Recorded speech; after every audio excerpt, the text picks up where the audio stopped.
నమస్కారం. ఆధ్యాత్మిక సుధాసాగరం వినాయక నవరాత్రుల ప్రత్యేక ధర్మ సందేహాలు కార్యక్రమానికి స్వాగతం. మట్టి ప్రతిమను ప్రతిష్ఠించి ప్రాణ ప్రతిష్ఠ చేసి మనందరము కూడా ఎంతో భక్తి శ్రద్ధలతో ఆ గణనాథుణ్ణి పూజించుకున్నాం. ఈ నేపథ్యంలో ఆ భగవంతుణ్ణి మనం ఎలా పూజించాలి, ఎలాంటి నియమాలు పాటించాలి, ఈ విషయాలన్నీ కూడా తెలియజేయడానికి ఈనాటి కార్యక్రమం మనతో పాటు ఉన్నారు ప్రముఖ ఆధ్యాత్మికవేత్త డాక్టర్ బాచంపల్లి సంతోష్ కుమార్ శాస్త్రి గారు. వారితో మాట్లాడి ప్రేక్షకుల సందేహాలన్నీ కూడా నివృత్తి చేసుకుందాం. నమస్కారం గురుగారు. నమస్కారం అమ్మా.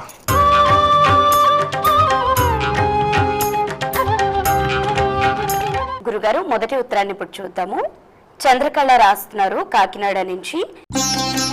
వినాయక చవితి నాటి రాత్రి చంద్రుణ్ణి చూస్తే పరిహారం ఏమిటి అని సందేహం. వినాయక చతుర్థి అంటే భాద్రపద మాసంలో వచ్చేటువంటి శుక్లపక్ష చతుర్థికి గణేష చతుర్థి, వినాయక చతుర్థి అని పేరు.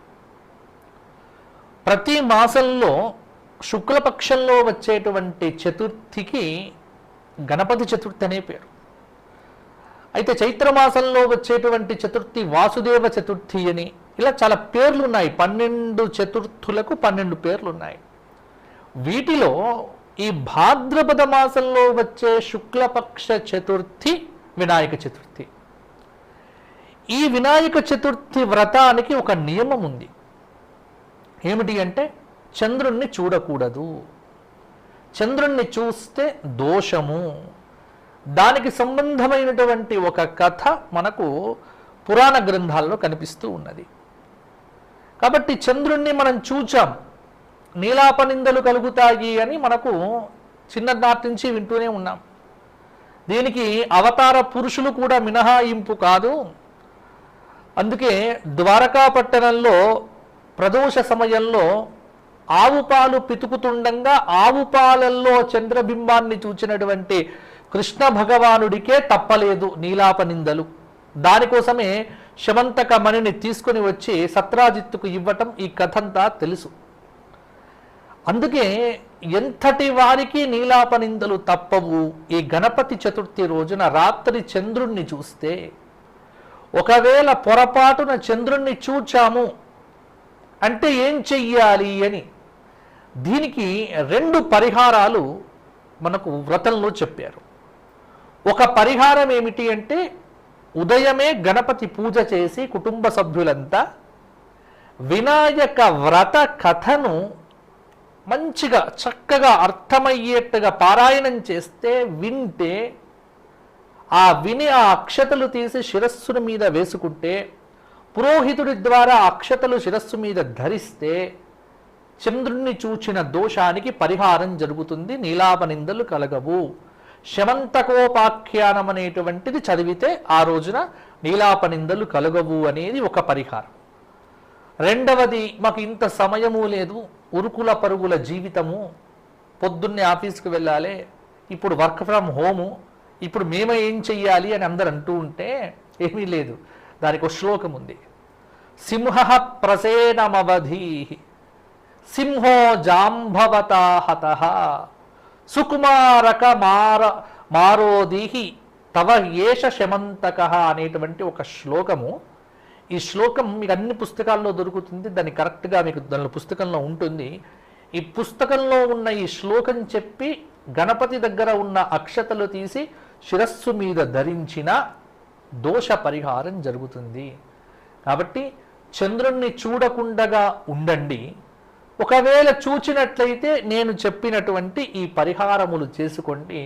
తప్పకుండా దోష పరిహారం జరిగి గణపతి యొక్క అనుగ్రహంతో మీకు నీలాపనిందలు అనేటువంటివి కలగకుండా ఆ మహాగణపతి మిమ్మల్ని కాపాడుతాడు. మరో ఉత్తరం చూద్దాం గురుగారు. కళావతి గారు రాస్తున్నారు గుంటూరు నుంచి.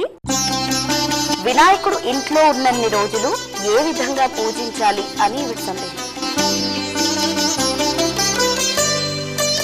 వినాయకుడు ఇంట్లో ఉన్నన్ని రోజులు అంటే భాద్రపద శుక్లపక్ష చతుర్థి రోజున మనం వినాయకుడిని ప్రాణప్రతిష్ఠ చేసి ఇంట్లో పెట్టుకుంటాం. నిజానికి ఇక్కడ ఒకటి మనం చెప్పుకోవలసిన అవసరం ఉంది. గణపతికి నవరాత్ర దీక్ష లేదు. గణపతికి ఒక్కరోజు అంటే ఇవాళ పొద్దున చేసుకున్నాం కదా, రేపు ఉదయమే ఉద్వాసన చెప్పవచ్చు. 3 రోజులు మన ఇంట్లో పెట్టుకొని 4వ రోజు 9 రోజులు ఇలా ఇది ఆచారంగా వచ్చింది. ఇది శాస్త్రంలో లేదు. మన ఇంట్లో అనాదిగా మన పెద్దలు ఏ విధానమును ఆచరిస్తున్నారో దానిని ఆచరించటమే మన సంప్రదాయము. కాబట్టి ఇళ్లల్లో పెట్టుకోవటానికైతే కనుక శక్తి ఉన్నటువంటి వారు చక్కగా గణపతి చతుర్థి, పంచమి, షష్ఠి, సప్తమి, అష్టమి, నవమి, దశమి, ఏకాదశి, ద్వాదశి, త్రయోదశి 10 రోజులు, చతుర్దశి 11వ రోజు, అనంత పద్మనాభ చతుర్దశి రోజున నిమజ్జనం చేస్తారు. ఇది మొదటి నుంచి మనకు పెద్దవాళ్ళు పెట్టిన నియమం. కాబట్టి 11 రోజులు. ఈ 11 రోజులు పెట్టుకుంటే గణపతిని ఎలా పూజించాలి?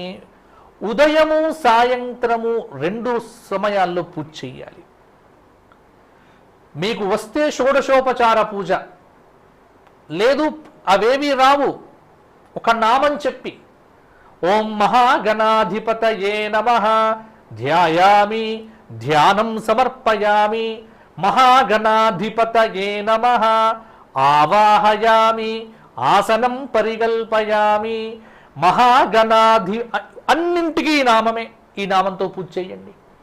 లేదు మాకు ఇంత ఇబ్బందిగా ఉంది అంటే గణపతికి మహాగణాధిపతయే నమః నమస్కారం, మహాగణాధిపతయే నమః స్నానం, మహాగణాధిపతయే నమః వస్త్రం, అలాగే మహాగణాధిపతయే నమః దీపం, ధూపం, నైవేద్యం, పూజ అయిపోయింది.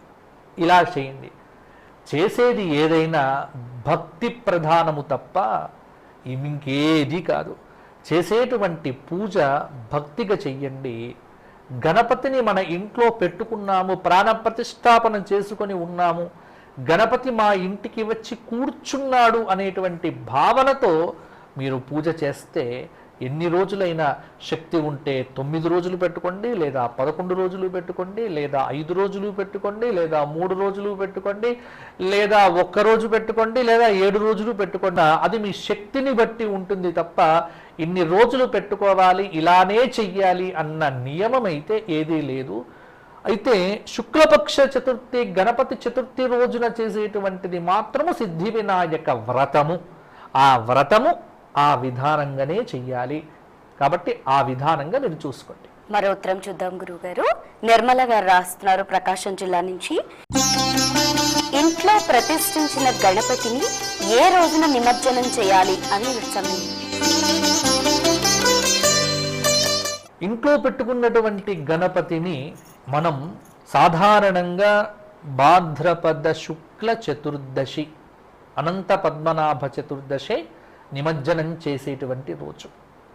అయితే నిమజ్జనము ప్రతి గణపతిని నిమజ్జనం చెయ్యాలా అంటే అక్కర్లేదమ్మా. ఇప్పుడు నిమజ్జనం అనేటువంటిది ఎందుకు పెట్టారు అంటే బాలగంగాధర్ తిలక్ గారు పెద్ద పెద్ద గణపతులు పెట్టి, విగ్రహాలు పెట్టి, ఆ వీధుల్లో పెట్టినటువంటి విగ్రహాలు మనం ఇంట్లో పెట్టుకోలేం కాబట్టి వాటిని చెరువులోకి తీసుకువెళ్ళి నిమజ్జనం చేసే సంప్రదాయం పెట్టారు. మన ఇంట్లో చిన్న గణపతి పెట్టుకున్నాం, లేదు ఈసారి కరోనా వచ్చింది, చాలామందికి సందేహం. ఇప్పుడు బజారుకి వెళ్ళి గణపతులు కొనుక్కరావటం ఇవన్నీ కష్టం. ఇంట్లోనే పసుపు తీసుకొని పసుపుతో గణపతి చేసుకొని చక్కగా గణపతి పూజ చేసుకోండి. దీనికి నిమజ్జనం ఏం అవసరం లేదు. ఇది తీసుకువెళ్ళి హుస్సేన్ సాగర్లోనో చెరువులోనో వేయాల్సినటువంటి నియమం ఏమీ లేదు. కాబట్టి నిమజ్జనం అనేది పెద్ద విగ్రహాలు పెడితే ప్రతి ఒక్కరు నిమజ్జనం చేసి తీరాలా అంటే ప్రతి ఒక్కరు నిమజ్జనం చేయాల్సిన పని లేదు. ఒకవేళ ఇంట్లో చెక్కతో చేసిన గణపతి ఉంది, అదే పూజ చేయండి, వ్రతం చేయండి. వ్రతానికి నిమజ్జనం ఎక్కడిది? కాబట్టి వ్రతానికి నిమజ్జనానికి సంబంధం లేదు. నిమజ్జనం అనేటువంటిది ఖచ్చితంగా నిమజ్జనం చేసి తీరాలి అన్న నియమం కూడా లేదు. ఏ నిమజ్జనం చెయ్యాలి అన్నప్పుడు ప్లాస్టర్ ఆఫ్ ప్యారిస్తో పెద్ద పెద్ద విగ్రహాలు పెట్టుకుంటారే, ఆ పెద్ద పెద్ద విగ్రహాలు మరల ఈ సంవత్సరం రోజులు మనం పూజ చెయ్యలేం కాబట్టి అటువంటి విగ్రహాలకే నిమజ్జనం తప్ప ఇంట్లో పెట్టుకున్నటువంటి విగ్రహాలకు పెద్దగా నిమజ్జనం ఖచ్చితంగా చేయాల్సిన. ఇప్పుడు నిమజ్జనం కోసం అందరూ గుంపుగూడి చెరువుల దగ్గరికి వెళ్ళి మరలా అక్కడ ప్రాణాంతమైనటువంటి వ్యాధి తెచ్చుకొని ఎందుకు బాధపడాలి? కాబట్టి అటువంటి సాహసాలు చెయ్యకండి. ఈ సంవత్సరం మాత్రము ఆరోగ్యమే మహాభాగ్యం. గణపతి చక్కగా గణపతిని ఇంట్లో పెట్టుకొని పూజ చేసి వచ్చే సంవత్సరం వరకు ఆ విగ్రహాన్ని పెట్టుకున్నా తప్పులేదు. ఎందుకంటే ఆ పూజ అయిపోయిన తర్వాత ఏం చెయ్యాలి అంటే ఒక చిన్న చిట్కా చెప్తా. అంటే ఒక విధానం ఇది. అస్మిన్ బింబే మహాగణాధిపతిం ఆవాహయామి స్థాపయామి ఎలానైతే చేస్తున్నామో పూజ అయిపోయిన తర్వాత గణపతి యొక్క విగ్రహానికి విసర్జనం చెప్పడం ఉంది. ఆ విసర్జనం చెప్పటానికి కూడా ఓ శ్లోకము ఓ మంత్రము ఏ పురోహితుడు అడిగినా చెబుతారు. యజ్ఞేన యజ్ఞ అనేటువంటి మంత్రంతో లేదా ఒక శ్లోకం ఉంది, యాంతు దేవగణా సర్వే పూజామాదాయ పార్థివ అని ఈ శ్లోకం చెప్పి అక్షతలు చెప్పి ఆ గణపతి మీద వేసి, అయ్యా ఈ సంవత్సరం పూజ అయిపోయింది, నువ్వు మరలా ఇంటికి వెళ్ళిపో, మరలా వచ్చే సంవత్సరం రావయ్యా అని గణపతిని అలా పంపించేసేసి ఆ విగ్రహాన్ని తీసుకొని వెళ్ళి ఇంట్లో ఎక్కడైనా చక్కగా ఒక చోట పెట్టండి. ఇతనికి రోజు పూజ ఏమక్కర్లేదు, రోజు పూజ చేయాల్సిన పని ఏమీ లేదు. ఎందుకంటే ఆ విగ్రహం నుండి గణపతిని విసర్జించినాము, ప్రాణప్రతిష్ఠ చేశాము, గణపతిని విసర్జన చేశాము. ఇలా చేస్తే ఏమీ పర్వాలేదు. కాబట్టి ఇంట్లో పెట్టుకున్న విగ్రహాలకు నిమజ్జనం అనేటువంటిది కంపల్సరీ కాదు. ఇది మాత్రం మీరందరూ తెలుసుకోండి. పెద్ద విగ్రహాలకే నిమజ్జనము. ఒకవేళ చెయ్యవలసి వస్తే మొదటి రోజు కానీ 3వ రోజు లేకపోతే 5వ రోజు 7వ రోజు 11వ రోజు 9వ రోజు ఇలా చేస్తే ఏమీ ఇబ్బంది. మరో ఉత్తరాన్ని చూద్దాం గురుగారు. రాధా గారు రాస్తున్నారు కర్నూలు నుంచి. మట్టి గణపతితో పాటు పూజించిన పసుపు గణపతిని ఏం చేయాలి అని సందేహం. మొట్టమొదటి పూజా విధానం పసుపు గణపతి పూజా విధానం. ఈ గణపతి పూజ రోజున సంకల్పం ఏం చేస్తాం? వర్షే వర్షే ప్రయుక్త వరసిద్ధి వినాయక దేవత ముద్దిశ్య వరసిద్ధి వినాయక దేవత ప్రీత్యర్థం సంభవద్భిః ద్రవ్యైః సంభవద్భిః ఉపచారైః సంభవతా నియమేన దేశకాల నియమానుసారేణ అహం సిద్ధి వినాయక వ్రతమహం కరిష్యే అని చెప్పి అక్కడ మొట్టమొదలు విఘ్న నివారణార్థం హరిద్రా గణపతి పూజాంచ కరిష్యే. మొట్టమొదలు హరిద్రా గణపతి అంటే పసుపుతో గణపతిని చేసి ఆ గణపతి యొక్క పూజ సిద్ధి వినాయక వ్రతంలో మొట్టమొదలు చేస్తాము. ఈ గణపతి హరిద్రా గణపతి పూజ అయిపోయిన తర్వాత గణపతిని పంపిస్తాం. అయ్యా విఘ్నములు లేకుండా ఇంకా మాకు కాపాడావు కాబట్టి నువ్వు వెళ్ళవయ్యా అని. ఈ గణపతిని ఏం చెయ్యాలి? ఏమీ లేదు, పసుపు గణపతి కదా ఇంత చిన్నగా ఉంటుంది. నమస్కారం చేసి స్త్రీ అలంకారంగా పెట్టుకోవటం కానీ లేదా ఆ పసుపును నీళ్ళల్లో వేసుకొని తాగటం కానీ లేదా కొద్దిమంది ఇంత పెద్ద పసుపు పెడతారు, కొద్దిగా తీసేసుకొని మిగతా పసుపును మొక్కల్లో విడిచిపెడితే సరిపోతుంది. కాబట్టి ఇలా చేయడం తప్ప ఇంకేమీ కాదు. అయితే ఆ పసుపును స్త్రీలు ముత్తైదువ స్త్రీలు ధరించవచ్చు గణపతి యొక్క ప్రసాదంగా. లేదా పిల్లలకు తీర్థము పెట్టవచ్చు ఆ పసుపు నీరుతో. లేదా ఆ గణపతిని చక్కగా మొక్కల్లో నీళ్ళల్లో కలిపేసేసి మొక్కలకు పోసేయండి. ఏదైనా పవిత్రమైన మొక్కలకు పోసేస్తే సరిపోతుంది. తులసి మొక్కకు పోయకూడదు, మామూలు ఏ మొక్కలకైనా పోస్తే సరిపోతుంది. మరో ఉత్తరాన్ని చూద్దాం గురుగారు. సరళ గారు రాస్తున్నారు మెదక్ జిల్లా నుంచి. ఇంట్లో పూజించిన వినాయకుణ్ణి మండపాల్లో పెట్టడం సరైనదేనా అని సందేహం. సాధారణంగా మండపాలకు ఎందుకు తీసుకువెళ్తారు అంటే ఆచారం ఏమిటి అంటే మండపాల్లో ఉన్నటువంటి గణపతులను 9వ రోజు తీసుకొని వెళ్ళిపోతూ ఉంటారు, అంటే నిమజ్జనం చేస్తారు. కాబట్టి ఇంట్లో నిమజ్జనం చేయలేనటువంటి వాళ్ళు ఎవరైతే ఉన్నారో వారు ఈ గణపతులు తీసుకుని వెళ్ళి మండపాలకు పెడతారు. మండపాల నుంచి గణపతి నిమజ్జనానికి వెళ్ళిపోతూ ఉంటాయి. కాబట్టి ఇది సరి అయిన విధానమేనా? దీనికి దోషమేం లేదు. ఇంట్లో ఉన్న గణపతిని విసర్జన చేశాము అంటే ఇక గణపతి కాదు. ఆ విసర్జన చేసినటువంటి గణపతిని మండపంలో పెట్టినా, ఆ మండపం నుంచి తీసుకుని వెళ్ళి నిమజ్జనం చేసినా దోషమేం కాదు. కాబట్టి మండపంలో పెట్టవచ్చు, అక్కడ దోషం అనేటువంటిది ఏదీ లేదు. మరో ఉత్తరాన్ని చూద్దాం గురుగారు. అనిత గారు రాస్తున్నారండి కాకినాడ నుంచి. వ్రతకల్పంలో పూజించిన వినాయకుడు ఏడాది పాటు ఇంట్లో ఉండవచ్చా అని వస్తుంది. గణపతి యొక్క సిద్ధి వినాయక వ్రతం ఏదైతే ఉన్నదో, ఈ వ్రతం చేసినటువంటి గణపతిని ఇంట్లో మనం రక్షగా పెట్టుకోవచ్చు. మామూలుగా ఇంటి బయట కూడా మనకు పెడుతూ ఉంటారు, ప్రాంగణాల్లో పెడుతూ ఉంటారు. కాబట్టి అలా పెట్టుకోవటం వల్ల దోషం అనేటువంటిది ఏదీ లేదు. గణపతి విగ్రహాన్ని ఇంతకుముందు చెప్పినట్టుగానే నిమజ్జనం కంపల్సరీగా చెయ్యాలి అనేటువంటి నియమాదులు ఏమీ లేవు. ఇంట్లో పెట్టుకోండి, నిరభ్యంతరంగా చక్కగా పూజ చేసుకోండి. రోజు ఆదిశంకరాచార్య భగవత్పాదుల వారు చేసినటువంటి చక్కటి గణేశ పంచరత్న స్తోత్రము, అలాగే ప్రణమ్య శిరసాదేవం గౌరీపుత్రం వినాయకం భక్తావాసాం స్మరే నిత్యం అనేటువంటి సంకష్టహర గణపతి స్తోత్రమును ఇలా రోజు పారాయణం చేస్తూ గణపతిని రోజు పూజించండి.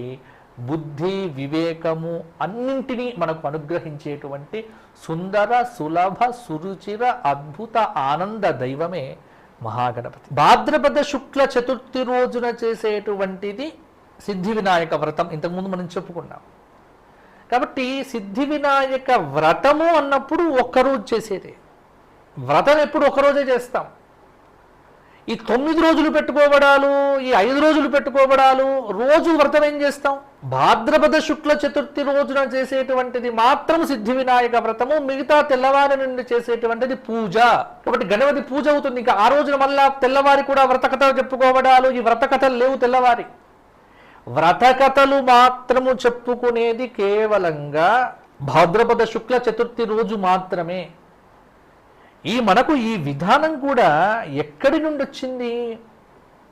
శ్రీరాముడికి నవరాత్రములు ఉన్నట్టు, అలాగే అమ్మవారికి నవరాత్రములు ఉన్నట్టు గణపతికి నవరాత్ర దీక్ష లేదు. ఎక్కడ ఈ విధానమే లేదు.